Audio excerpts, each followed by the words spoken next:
حضور صلی اللہ علیہ وسلم نے نا فجر کی نماز پڑھائی، فجر کی، اور حضور فجر کی نماز پڑھا کے فرمانے لگے بھئی کسی بندے نے روزہ رکھا ہوا ہے؟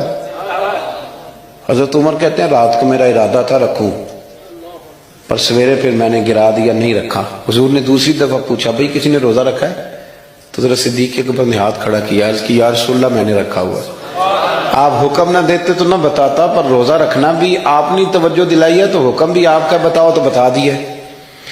حضرت عمر کہتے ہیں حضور نے فجر کی نماز پڑھائی، فجر کی۔ دوسرا سوال پوچھا بھی کسی نے کسی بیمار کی تیمارداری کی ہے؟ تو حضرت عمر کہتے ہیں میں نے فٹافٹ عرض کی یا رسول اللہ ابھی تو نماز فجر پڑھی ہے، تو اب گھر جائیں گے تو تیمارداری کریں گے۔ تو حضور نے فرمایا عمر تو ذرا ٹھہر جانا، جلدی نہ کر، ٹھہر نا ذرا، رک تو صحیح۔